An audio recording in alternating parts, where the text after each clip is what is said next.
அமெரிக்காவிலேருந்து Trump அதிரடியாக அறிவித்த 25% duty பற்றி எல்லாருக்குமே தெரியும். அது என்ன ஏது அதோட எஃபெக்ட் என்ன ஆக போகுது, எப்படி பாதிப்பாக போகுதுன்னு தெரிஞ்சுக்கிறதுக்குள்ளே இன்னொரு 25% போட்டார். 50% போட்டு இந்தியன் இண்டஸ்ட்ரியை ஒரு வழி பண்ணணும், இல்லைனா இதை வச்சு நம்மளை சரண்டராக வைக்கணுங்கிற லெவலில் பண்ணிகிட்ருக்குறாங்க. ஏற்கனவே ஒரு 3-4 ரவுண்டு பேச்சுவார்த்தை நம்ம இந்தியன் கவர்மெண்ட்டுக்கும் அமெரிக்கன் ரெப்ரசன்டேட்டிவ்ஸுக்கும் நடுவில் நடந்துகிட்ருக்குது. பியூஷ் கோயல்லாம் போயிருக்காங்க. அங்கேருந்து 3-4 டிமாண்ட் வச்சுருக்காங்க. அக்ரிகல்ச்சர் ப்ராடக்ட்டை இம்போர்ட் பண்ணி அது ஜென்ரிக்கலி மாடிஃபைடாக இருந்தாலும் பரவாயில்ல இம்போர்ட் பண்ணுங்கிறாங்க. அங்கேருந்து இம்போர்ட் பண்ணக்கூடிய ப்ராடக்ட்ஸை கூட்டுங்கன்றாங்க. இம்போர்ட் பண்ணுற ப்ராடக்ட் டியூட்டியை குறைன்னு சொல்கிறாங்க. இதுக்கான பேச்சுவார்த்தை நடந்துகிட்ருக்குது. இந்த பேச்சுவார்த்தையோட அடுத்த ரவுண்டை முடிக்கிறதுக்காக அங்கேருந்து ஒரு டீம் 20லேருந்து 25க்குள்ளே இங்கே இந்தியாவுக்கு வர்றாங்க. அதில் நல்ல ரிசல்ட் வரும்னு எதிர்பார்த்துட்ருக்கோம். இந்த சூழ்நிலையில் போன வாரம் ஒரு 25% ஸ்லாப் பண்ணாங்க. என்ன ஆச்சுன்னா, இது வரைக்கும் நம்ம 100 ரூபாய்க்கு பொருளை அனுப்பிச்சிட்டு இருந்தோம்னா அது இப்போ இனிமேல் 120 ரூபாய்க்கு தான் அனுப்பி ஆகணும், வேறு வழி இல்லை. அது இன்னையிலேருந்து எஃபெக்ட் ஆகுது, 7ஆம் தேதியிலேருந்து. இது என்ன ஏதுன்னு புரிஞ்சுக்கிறதுக்கு முன்னாடி இன்னொரு 25% போட்டிருக்காரு. அது 27ஆம் தேதி என்னமோ எஃபெக்ட் ஆகுதுங்க.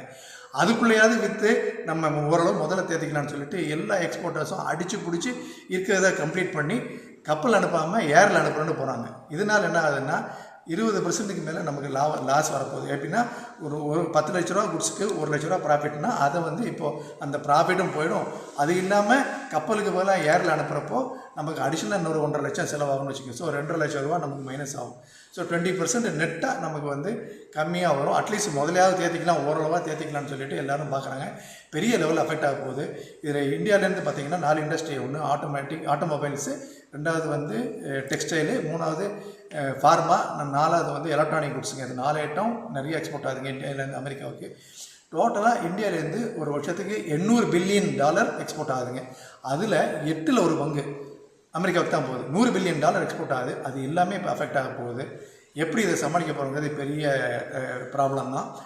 பேரிடினே சொல்லலாம். இது இந்த 4 இண்டஸ்ட்ரியுமே, எலக்ட்ரானிக்கு, ஃபார்மா, ஆட்டோமொபைல், அக்ரிகல்ச்சர் எல்லாமே பார்த்திங்கன்னா நமக்கு ஒரு லேபர் இன்டென்சிவான இண்டஸ்ட்ரி, லேபர் ஓரியன்ட் எல்லாமே.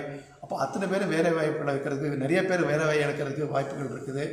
அது இல்லாமல் லோன்களை சரியாக கட்ட முடியாது, பேங்க்குக்கு ப்ராப்ளம் வரும், என்பி அக்கௌண்ட் வரும். இதெல்லாம் எப்படி சமாளிக்க போகிறாங்கன்னு தெரில.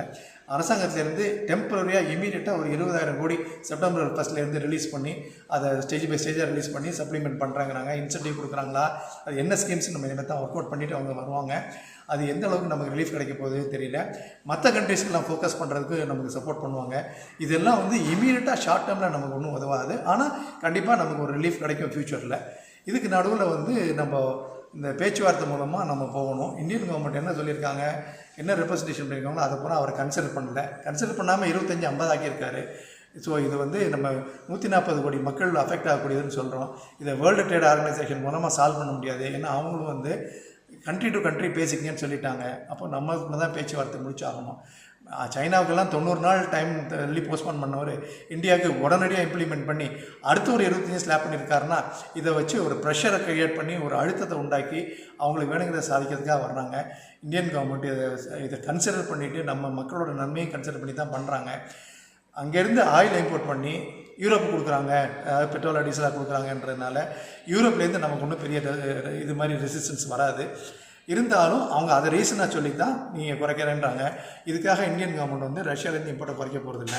இதே ப்ரைஸுக்கு அமெரிக்கா கொடுத்தா வாங்கிக்குவாங்க, அது வேறு விஷயம். ஆனால் அவங்க அமெரிக்காவிலேருந்து அந்த க்ரூட் ஆயிலை ப்ரைஸ் குறைக்க தயாராக இல்லை. ஸோ ஈரானில் வாங்காத, ரஷ்யாவில் வாங்காத, ஈரானை கூட விட்டுட்டாங்க, இப்போ ரஷ்யா தான் பிடிச்சிட்டாங்க, அங்கேருந்து இம்போர்ட் பண்ணாதுன்னு சொல்கிறாங்க. ஸோ இதை நம்ம டிப்ளமேட்டிக்காக ஹேண்டில் பண்ணி ஆகணும். இதோட பாதிப்பு கண்டிப்பாக எல்லாருக்கும் வரும், எல்லா லெவல்லையும் வரும். இந்தியன் எக்கானமியை டெம்பரரியாக பாதிக்கிறதுக்கு வாய்ப்புகள் இருக்குது. இது ரெக்கவர் ஆகி வர்றதுக்கும் டைம் ஆகும்.